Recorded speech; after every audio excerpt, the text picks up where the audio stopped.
This is called Mustafa Raza. I hope you all are doing great. मेरे अजीज बच्चों, प्यारे दोस्तों, साथियों, आज हम आप लोगों के लिए लेकर के आए एक अनमोल सा तोहफा के रूप में साइंस के 80 ऑब्जेक्टिव, जो कि बहुत ही चांसेस है आपके बोर्ड एग्जाम में पूछने का। जो बच्चे 2026 में एग्जाम देने वाले हैं उसको मेरे तरफ से बेस्ट ऑफ लक, और ये ऑब्जेक्टिव जरूर देखें, आपको तुरंत याद हो जाएगा, इसकी गारंटी मैं लेता हूँ। आपको एक बार में याद नहीं होता, आप 2 बार देख लीजिए, पक्का आपको याद हो जाएगा और आपके एग्जाम में बहुत ही बेहतरीन तरीके से लिख पाओगे आप। इसमें कोई दिक्कत नहीं होगी, it's my guarantee. Just follow my instruction and just watch the full video. This will be very important for you and you can also memorise all the objective. Thank you. Let's start the video. हाँ, तो बच्चों शुरू करते हैं। Number एक में कहता है मानव मानव हृदय में कोष्ठक होते हैं। मानव हृदय में जो कोष्ठक होते हैं वो कोष्ठक की संख्या कितनी होती है? 2 होती है, 3 होती है, 4 होती है या 5 होती है? हाँ, तो बच्चों इसका सही आंसर होगा नंबर सी, 4 कोष्ठक होती है। Number C is correct answer.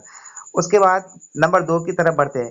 किसी माध्यम के अपवर्तनांक म्यू का मान है, किसी माध्यम के म्यू के अपवर्तनांक का मान होता है sine I upon sine R, sine R upon sine I, sine I into sine R, sine I into sine R. तो कौन सा ऑब्जेक्टिव सही होगा? तो इसका ए नंबर सही होगा, sine I upon sine R. A number is correct answer.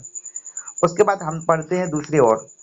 Number तीन में कहता है कि दाढ़ी बनाने के लिए दर्पण उपयुक्त होती है। कौन सी दर्पण? समतल दर्पण, उत्तल दर्पण, अवतल दर्पण या नॉन ऑफ दिस। तो इसका करेक्ट आंसर होगा, दाढ़ी बनाने के लिए हम अवतल दर्पण का इस्तेमाल करते हैं। अवतल दर्पण कितना नंबर में है? सी नंबर में। C number is correct answer.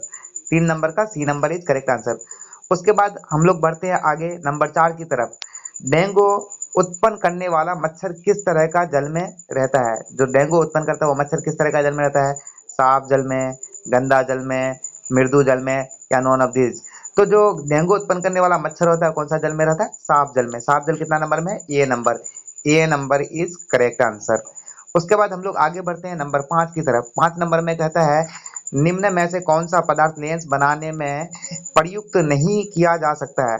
जल हो गया, कांच हो गया, प्लास्टिक हो गया, मिट्टी हो गया। तो जी हाँ दोस्तों, हम लोग मिट्टी का इस्तेमाल क्या बनाने के लिए नहीं करते हैं? तो लेंस बनाने के लिए मिट्टी का इस्तेमाल नहीं करते। D number is correct answer. D number is correct answer. D number correct answer. कितना number correct answer? D number. उसके बाद आगे बढ़ते हैं 6 नंबर की तरफ। नाभि की ऊर्जा प्राप्त करने के लिए आवश्यक है, क्या आवश्यक है? हीलियम आवश्यक है, क्रोमियम आवश्यक है, टंगस्टन आवश्यक है या यूरेनियम? तो कौन आवश्यक है? इसको हम लोग क्या करते हैं? इसका करेक्ट आंसर क्या होगा? यूरेनियम। यूरेनियम कितना नंबर में है? डी नंबर में। D number is correct answer. उसके बाद आगे बढ़ते हैं हम लोग क्वेश्चन नंबर 7 की तरफ। क्वेश्चन नंबर 7 में कहता है कि विद्युत धारा उत्पन्न करने की युक्ति को कहते हैं, जिससे विद्युत पैदा किया था उस युक्ति को क्या कहते हैं? जनरेटर कहते हैं, गैल्वेनोमीटर कहते हैं, एमीटर कहते हैं या मोटर कहते हैं? तो उसको क्या कहते हैं? जनरेटर कहते हैं। जनरेटर कितना नंबर में है? A number. ए नंबर क्या है? Correct answer. आगे बढ़ते हैं हम लोग क्वेश्चन नंबर। हाँ, तो दोस्तों शुरू करते हैं क्वेश्चन नंबर 8। क्वेश्चन नंबर 8 कहता है कि मनुष्य के वृक्क में तंत्र का भाग होता है। मनुष्य में वृक्क एक तंत्र का भाग होता है जो संबंधित है, किससे संबंधित है? पोषण से, शोषण से, उत्सर्जन से या नॉन ऑफ दिस। तो मनुष्य का वृक्क होता है किससे संबंधित होता है? तो नंबर सी यानी उत्सर्जन से। C number is correct answer. उसके बाद आगे बढ़ते हैं हम लोग नेक्स्ट क्वेश्चन की तरफ। नेक्स्ट क्वेश्चन कहता है कि हमारे शरीर में कितना जोड़ा वृक्क पाया जाता है? हमारे शरीर में कितना जोड़ा वृक्क पाया जाता है? 1 जोड़ा, 2 जोड़ा, 3 जोड़ा या 4 जोड़ा? तो हमारे शरीर में कितना जोड़ा वृक्क पाया जाता है? 1 जोड़ा वृक्क पाया जाता है। 1 जोड़ा कितना में है? A number. A number is correct answer. Next question की ओर आगे बढ़ते हैं। परागकोश में होते हैं, ये क्वेश्चन क्या है? परागकोश होते हैं। परागकोश किस में होते हैं? तो बाह्य दल में होते हैं, अंडाशय में होते हैं, अंडक में होते हैं या परागकण में? तो किस में होते हैं परागकोश? परागकण में है, इसलिए डी नंबर क्या हो जाएगा? Correct answer. कौन सा number? D number is correct answer. Next question की ओर बढ़ते हैं। नेक्स्ट क्वेश्चन कहता है कि प्रकाश संश्लेषण क्रिया में ऑक्सीजन बाहर निकलता है जल से, सीओटी से, ग्लूकोज से या डिक्टियोजोम से? तो किससे होता है? जल से। जल से कितना नंबर में है? तो ए नंबर में। A number is correct answer. आगे बढ़ते हैं नेक्स्ट क्वेश्चन की तरफ। नेक्स्ट क्वेश्चन में कहता है कि मैग्नीशियम क्या है? मैग्नीशियम में पाया जाता है क्लोरोफिल में, लाल रक्त कण में, वर्णी लवक में या श्वेत रक्त में? तो किस में पाया जाता है? मैग्नीशियम किस में पाया जाता है? तो सफेद रक्त कण में, लाल रक्त कण में, क्लोरोफिल में या किस में पाया जाता है? तो हम लोग इसके लिए क्या करते हैं, क्वेश्चन नंबर, इसका करेक्ट आंसर क्या है? क्लोरोफिल। क्या है correct answer? Chlorophyll. Question number 8 का ये क्या है? A number is correct answer. उसके बाद आगे बढ़ते हैं। इंसुलिन की कमी से कौन सा रोग होता है? घेंगा रोग होता है, मधुमेह होता है या क्रेटिनिज्म होता है या बोनोपन होता है? तो इंसुलिन की कमी से कौन सा रोग होता है? मधुमेह होता है। मधुमेह मतलब शुगर, जिसको हम लोग डायबिटीज के नाम से भी जानते हैं। तो इसका आंसर क्या होगा? सही आंसर होगा B. B number is correct answer. आगे बढ़ते हैं क्वेश्चन नंबर 14 की तरफ। क्वेश्चन नंबर 14 कहता है विद्युत बल्ब का तंतु बना होता है। विद्युत बल्ब का जो तंतु होता है किसका बना होता है? लोहा का, तांबा का, टंगस्टन का। तो किसका बना होता है? टंगस्टन का। टंगस्टन कितना में है? C number. C number is correct answer. 14 number का सी नंबर करेक्ट आंसर है। हाँ, तो बच्चों आगे बढ़ते हैं नेक्स्ट क्वेश्चन की तरफ। नेक्स्ट क्वेश्चन कहता है कि ग्लोबल वार्मिंग के लिए उत्तरदायी गैस है। ग्लोबल वार्मिंग के लिए उत्तरदायी गैस कौन है? तो O2 है या NH3 है या CO2 है या N2 है। तो ग्लोबल वार्मिंग के लिए जो उत्तरदायी गैस होता है वो क्या होता है? CO2। CO2 कितना नंबर में है? C number. सी नंबर क्या होगा? Correct answer. उसके बाद हम लोग आगे बढ़ते हैं नेक्स्ट क्वेश्चन की तरफ। किसी भी उदासीन विलयन का पीएच मान होता है। जो भी विलियन होगा उदासीन, उसका पीएच मान कितना होता है? 5 होता है, 7 होता है, 14 होता है या 12। तो किसी भी उदासीन विलियन का पीएच मान 7 होता है। कितना होता है? 7। 7 कितना नंबर में? B number. B number is correct answer. Next question है द्विखंडन होता है। द्विखंडन होता है अमीबा में, पैरामीशियम में, लिसामिनिया में या नॉन ऑफ दीज। तो किस में होगा? हमको लगता है इसका आंसर सभी होगा, ऑल ऑफ दीज, लेकिन यहाँ पे लिखा हुआ है नॉन ऑफ दीज। देख लेते हैं एक बार क्वेश्चन चेक करके, 1 मिनट के लिए रुक जाएं आप। हाँ, तो बच्चों यहाँ नॉन ऑफ दीज के बदले में क्या लिखना पड़ेगा? All of these. All of these यानी सभी में होता है। द्विखंडन किसमें होता है? सभी में। All of these. D number is correct answer. Next question की तरफ बढ़ते हैं। फूल में नर क्या कहता है? फूल में नर प्रजनन अंग होता है। पुंकेसर होता है, अंडक होता है, वर्तिका होता है या नॉन ऑफ दीज। तो फूल में नर प्रजनन अंग कौन सा होता है? पुंकेसर। पुंकेसर कितना नंबर में? A number. A number is correct answer. A number is correct answer. आगे बढ़ते हैं नेक्स्ट क्वेश्चन की ओर। नेक्स्ट क्वेश्चन कहता है कि अंडाणु निषेचित होता है। अंडा निषेचित कहाँ पे होता है? योनि में होता है, गर्भाशय में होता है, फैलोपियन नलिका में होता है या अंडाशय में होता है। तो कहाँ पे होता है? फैलोपियन नलिका में। C number is correct. C number is correct answer. Fallopian नलिका में होता है। उसके बाद नेक्स्ट क्वेश्चन कहता है हमारे घरों में जो विद्युत आपूर्ति की जाती है वो होता है, कितना होता है? 220 वोल्ट पर दृष्ट धारा होता है, 12 वोल्ट पर दृष्ट धारा होता है, 220 वोल्ट पर प्रत्यावर्ती धारा होता है या 12 वोल्ट पर प्रत्यावर्ती धारा होता है। तो 220 वोल्ट पर प्रत्यावर्ती धारा होता है। क्वेश्चन नंबर इसका सी क्या होगा? सही answer. C number is correct answer. उसके बाद हम लोग नेक्स्ट क्वेश्चन की तरफ बढ़ते हैं। कहते एक स्वस्थ आंख के लिए दूर बिंदु होता है। एक स्वस्थ आंख के लिए दूर बिंदु होता है। 25 सेंटीमीटर होता है, शून्य होता है या 250 होता है या अनंत। तो क्या होगा? अनंत इज सही आंसर। क्या होगा? अनंत, यानी D number is correct answer. D number is correct answer. चलो आगे बढ़ते हैं।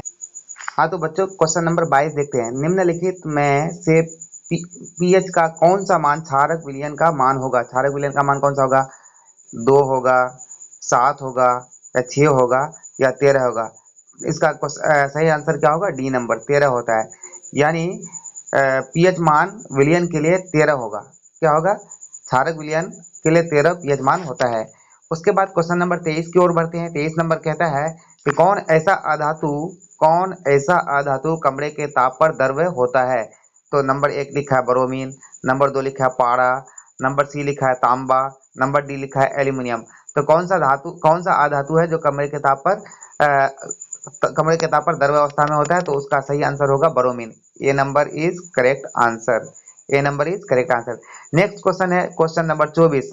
ऑक्सीजन के 2 परमाणु के बीच कितने आबंध पाए जाते हैं? ऑक्सीजन के 2 परमाणु के बीच कितने आबंध पाए जाते हैं? 1, 2, 3 या इनमें से कोई नहीं। तो 3 आबंध पाए थे। 2 आबंध पाए थे। कितने आबंध पाए थे? 2 आबंध पाए थे। कितने आबंध पाए थे? 2 आबंध पाए जाते हैं। Answer number B is correct answer. Answer number B is correct answer. आबंध कहते हैं बॉन्ड को, यानी ऑक्सीजन के 2 परमाणु के बीच 2 बॉन्ड पाया जाता है। कितना? 2। B number is correct answer. Question number 25 की ओर बढ़ते हैं। 25 में कहता है कवक में पोषण की कौन सी विधि है? सोपोसी, मृतजीवी संभोजी या नॉन ऑफ दीज। तो कवक में कौन सा पोषण की विधि होता है? मृतजीवी कितना नंबर में? B number. B number is correct answer. B number is correct answer. आगे बढ़ते हैं क्वेश्चन नंबर 26 की ओर। 26 नंबर में कहता है कि प्रतिरोध का एसआई मात्रक क्या है? प्रतिरोध का एसआई मात्रक क्या है? जूल है, वोल्ट है, ओम है या एम्पियर है? क्या है? तो इसका सही आंसर है ओम। सही आंसर क्या होगा? ओम। ओम कितना नंबर में? C number is correct. आगे बढ़ते हैं क्वेश्चन नंबर 27 की तरफ। 27 कहता है परिपथ में विद्युत धारा की माप किससे मापी जाती है? वोल्ट मीटर से, एमीटर से, गैल्वेनोमीटर से या नॉन ऑफ दीज। तो इसका सही आंसर होगा आंसर नंबर बी, यानी एमीटर से नापा जाता है। Number B is correct answer. आगे बढ़ते हैं क्वेश्चन नंबर 28 की ओर। 28 कहता है किस उपकरण में धन और ऋण का चिन्ह नहीं होता है? एमीटर में, वोल्ट मीटर में, कुंडली में या विद्युत सेल में। तो किसमें धन और ऋण नहीं होता, यानी प्लस और माइनस नहीं होता, तो वो होता है कुंडली। कुंडली कितना नंबर में? C number is correct answer. C number is correct answer. चलो आगे बढ़ते हैं नेक्स्ट क्वेश्चन की तरफ। हाँ तो बच्चों क्वेश्चन नंबर 29 की तरफ चलते हैं। 29 नंबर क्वेश्चन में कहता है कि संगमरमर का रासायनिक सूत्र होता है, क्या होता है? CaCO3 MgSCO3 into 2, CaSCO3 into 2 या MgCO3 इंटू 2। तो इसका सही आंसर क्या होगा? CaCO3। CaCO3 कितना नंबर में? A number. ए नंबर क्या होगा? Correct answer. A number is correct answer. आगे बढ़ते हैं क्वेश्चन नंबर 30 की तरफ। 30 में कहता है कि चीनी का रासायनिक सूत्र होता है, चीनी का रासायनिक सूत्र होता है CH3COOH, उसके बाद C6H12O6, उसके बाद होता है C12H22 और H11 या CH3CHO। तो चीनी का रासायनिक सूत्र क्या होता है? चीनी का रासायनिक सूत्र C12H22O11। कितना नंबर में? C number. C number is correct answer. C number is correct answer. Number 31 की ओर बढ़ते हैं। 31 नंबर में कहता है कि स्वपोषी पोषण के लिए आवश्यक है, स्वपोषी पोषण के लिए आवश्यक है CO2, क्लोरोफिल, सौर प्रकाश या इनमें से सभी। तो इसका जवाब क्या होगा? इनमें से सभी। स्वपोषी के लिए सब कुछ होना जरूरी है। डी नंबर क्या होगा? आंसर सही होगा। आगे बढ़ते हैं क्वेश्चन नंबर 32 की ओर। 32 में कहता है कि खुला परिसंचरण तंत्र किसमें पाया जाता है? खुला परिसंचरण तंत्र किसमें पाया जाता है? मनुष्य में पाया जाता है, कॉकरोच में पाया जाता है या घोड़ा में पाया जाता है या ऊंट में पाया जाता है? तो किस में पाया जाता है? कॉकरोच में पाया जाता है। कॉकरोच कितना नंबर में? बी। बी नंबर इज सही आंसर। कॉकरोच में पाया जाता है। उसके बाद नेक्स्ट क्वेश्चन कहता है 33 में कहता है कि यूरो 2 का संबंध है, यूरो 2 का संबंध किससे है? वायु प्रदूषण से है या जल प्रदूषण से है या मृदा प्रदूषण से है या इनमें से कोई नहीं। तो यूरो 2 का संबंध किससे है? वायु प्रदूषण। वायु प्रदूषण से किससे है? वायु प्रदूषण से। वायु प्रदूषण कितना में है? A number. A number is correct answer. 33 number का ए नंबर। आगे बढ़ते हैं हम लोग 34 की ओर। 34 नंबर में कहता है कि क्लोरोफिल वर्णक का रंग होता है, क्लोरोफिल वर्णक का रंग होता है हरा होता है, नीला होता है या लाल होता है या सफेद होता है। तो क्लोरोफिल वर्णक का रंग क्या होता है? हरा होता है। हरा कितना नंबर में? A number is correct answer. तो जी हाँ दोस्तों, जैसा कि मुझे पता चल रहा है कि आप लोगों को एक तरफ से याद होते जा रहा है। अगर आपको सच में याद हो रहा है तो आप महान हैं, इंटेलिजेंट है, बहुत इंटेलिजेंट है। और इसी तरह याद करते रहे और आगे वीडियो में बने रहे ताकि आपको कुछ ना कुछ फायदा मिलता रहे। हाँ तो बच्चों क्वेश्चन नंबर 35 देखते हैं। 35 नंबर में कहता है बैटरी से किस प्रकार का धारा प्राप्त होती है? यानी बैटरी जो होता है उससे किस प्रकार का धारा प्राप्त होती है? दिष्ट धारा, प्रत्यावर्ती धारा, ए और बी दोनों या इनमें से कोई नहीं। तो बैटरी जो होता है उसमें डीसी करंट होता है। कौन सा करंट होता है? डीसी। और डीसी को हिंदी में क्या कहते हैं? डिष्ट धारा। क्या कहते हैं? डिष्ट धारा। डिष्ट धारा कितने नंबर में है? तो ए नंबर। ए नंबर इसका क्या होगा? Correct answer. Correct answer is a number. 35 का ए नंबर सही है। उसके बाद आगे बढ़ते हैं हम लोग क्वेश्चन नंबर 36 की तरफ। 36 में कहता है कि विभवांतर का एसआई मात्रक है, वोल्ट है, एम्पियर है, कूलम है या वाट है। तो विभवांतर का एसआई मात्रक क्या?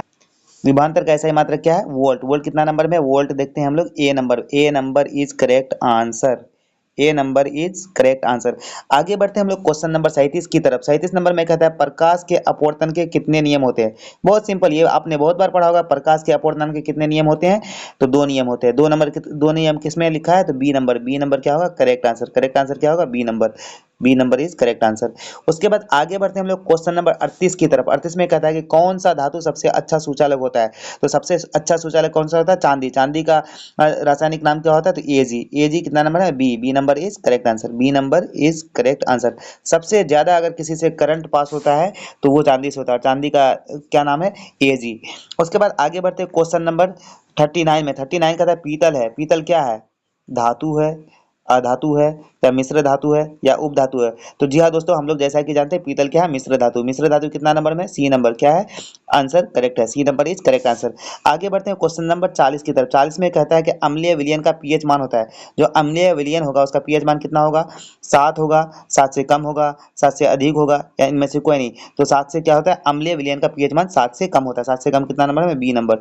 बी नंबर क्या है? Correct answer. B number is correct answer.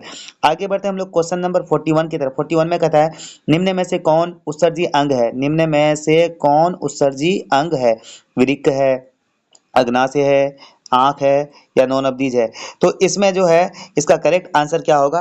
Correct answer होगा ए। ए नंबर में क्या है? विरिक। विरिक क्या होता है? Correct answer. A number is correct answer. A number सही आंसर होगा।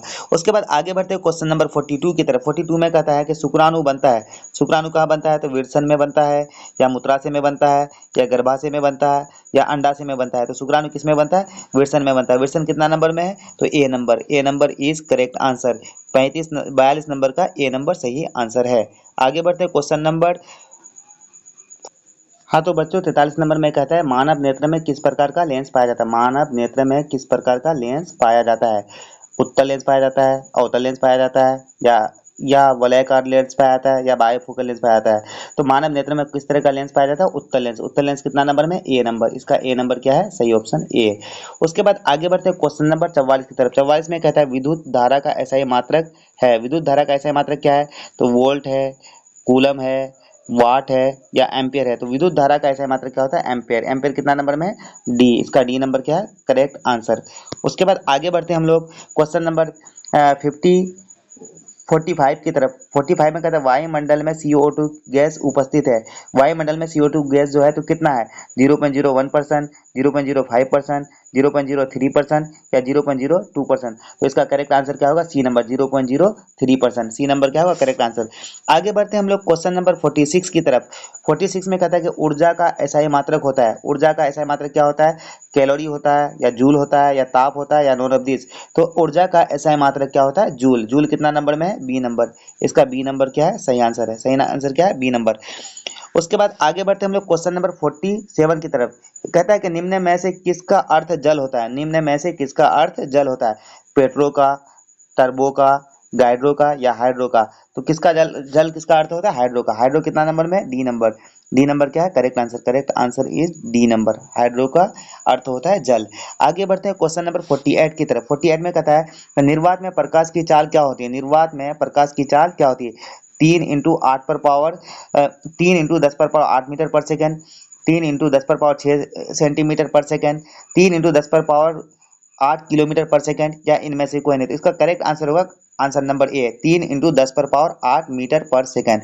ए नंबर इज करेक्ट आंसर। उससे आगे बढ़ते हैं हम लोग क्वेश्चन नंबर 49 की तरफ। 49 में कहते हैं कि परावर्तन के नियम से निर्धारित होता है। क्या निर्धारित होता है? आपतन कोण बराबर परावर्तन कोण, परावर्तन कोण बराबर आपतन कोण, या आपतन कोण बराबर विचलन कोण, या इनमें से कोई नहीं। तो इसका करेक्ट आंसर क्या होगा? ए नंबर। ए क्या होता है? आपतन कोण बराबर परावर्तन कोण क्या होता है? आपस में बराबर होते हैं। इसका ए नंबर सही आंसर होगा। आगे बढ़ते हैं हम लोग। हाँ तो बच्चों क्वेश्चन नंबर 50 की तरफ बढ़ते हैं। 50 नंबर में कहता है कि पादप में फ्लोएम उत्तरदायी होता है।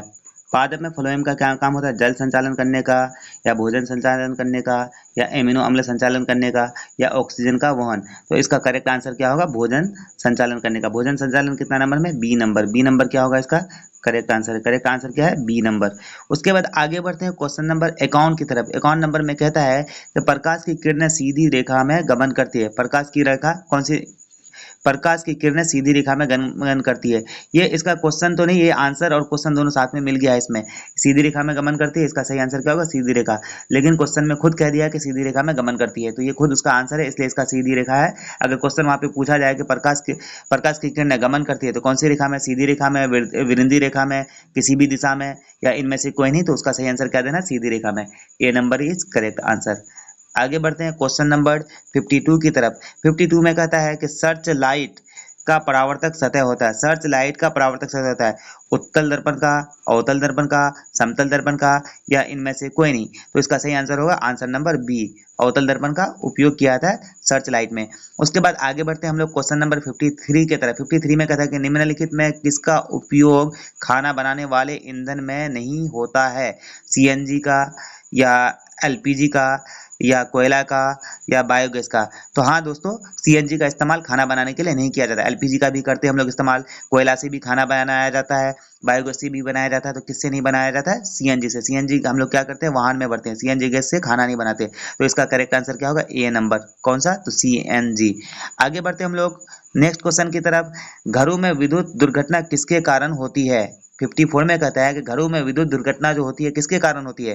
फ्यूज तार की वजह से होता है, शॉर्ट सर्किट की वजह से होता है, उच्च धारा प्रवाह की वजह से होता है या इनमें से कोई नहीं। तो इसका करेक्ट आंसर क्या होगा? सी नंबर, उच्च धारा प्रवाह की वजह से हमारे घरों में विद्युत दुर्घटना होती है। Question number C, answer C number सही है। उसके बाद आगे बढ़ते हम लोग 55 की ओर। 55 की तरफ क्या कहता है कि रक्त का थक्का बनना में सहायक होता है। रक्त के थक्का बनने में सहायक होता है। कौन सहायक होता है? तो लाल रक्त कोशिकाएं या सफेद रक्त कोशिकाएं या रक्त बिंबाणु या इनमें से कोई नहीं। तो इसका सही आंसर क्या होगा? सी नंबर, रक्त बिंबाणु की वजह से रक्त थक्का बनता है। क्या है? रक्त बिंबाणु की वजह से ही रक्त का यानी खून का थक्का बनना होता है। इसलिए इसका करेक्ट आंसर क्या होगा? सी नंबर, रक्त बिंबाणु की वजह से थक्का बनता है। नेक्स्ट क्वेश्चन की तरफ आगे बढ़ते हैं। हाँ तो बच्चों 56 में क्या कहता है कि एक वयस्क मनुष्य के मुंह में कितने दांत होते हैं? 56 में क्या कहता है? एक वयस्क मनुष्य के मुंह में कितने दांत होते हैं? तो लिखा है 28 या 30 या 32 या 40। वयस्क का मतलब होता है जवान। जवान लोगों के मुंह में कितना दांत होता है? तो 32 दांत होता है। कितना दांत होता है? 32। क्वेश्चन नंबर 56 का सी नंबर आंसर सही होगा। उसके बाद आगे बढ़ते हैं। दंत विशेषज्ञ किस दर्पण का उपयोग मरीजों के दांतों का बड़ा प्रतिबिंब देखने के लिए करता है? यानी दंत विशेषज्ञ यानी जो डॉक्टर के दांत के जो डॉक्टर होते हैं वह लोग जो है तो मरीजों का दांत को सही तरीके से देखने के लिए कौन सा दर्पण का इस्तेमाल करता है? समतल दर्पण का, अवतल दर्पण का या उत्तल दर्पण का या इनमें से सभी? तो जी हाँ दोस्तों, बी नंबर क्या होगा? इसका सही आंसर होगा। कितना नंबर? बी नंबर, अवतल दर्पण का इस्तेमाल किया जाता है। उसके बाद आगे बढ़ते हम लोग 58 की तरफ। 58 में कहता है कि चिपको आंदोलन का मुख्य उद्देश्य संरक्षित करना था। किसको संरक्षित करना था? यानी संरक्षित मतलब हिफाजत करना था। मिट्टी को या वृक्षों को या जल को या बिजली को? तो जी हाँ दोस्तों, किसको? वृक्षों को संरक्षित करने के लिए चिपको आंदोलन किया गया था। वृक्षों किस कौन सा में है? B number. बी नंबर क्या होगा? इसका सही आंसर होगा बी नंबर। आगे बढ़ते हैं हम 59 की तरफ। 59 में कहता है बॉक्साइट किस धातु का महत्वपूर्ण अयस्क है? तांबा का, जस्ता का, एल्यूमिनियम का या लोहा का? इसका करेक्ट आंसर क्या होगा? सी नंबर, एल्यूमिनियम का होता है। आगे बढ़ते हैं हम लोग क्वेश्चन नंबर 60 की तरफ। 60 में कहता है कि भारत में उत्पादित प्रत्यावर्ती विद्युत धारा की आवृत्ति है 50 हर्ट्ज, 60 हर्ट्ज, 70 हर्ट्ज या 80 हर्ट्ज? तो इसका सही आंसर क्या होगा? 50 हर्ट्ज। कौन सा सही आंसर होगा? 50 हर्ट्ज। 50 हर्ट्ज किस में है? तो A number. A number is correct answer. आगे बढ़ते हैं हम लोग 61 की तरफ। 61 में कहता है कि अम्ल वर्षा का पीएच मान होता है। अम्ल वर्षा का जो पीएच मान होता है वो कितना होगा? 5.6 से अधिक होगा, 5.6 से कम होगा या 4 से अधिक होगा या 4 से कम होगा? तो इसका राइट आंसर होगा 5.6 से कम। 5.6 से कम होता है किसमें है? तो B number is correct answer. आगे बढ़ते हम लोग नेक्स्ट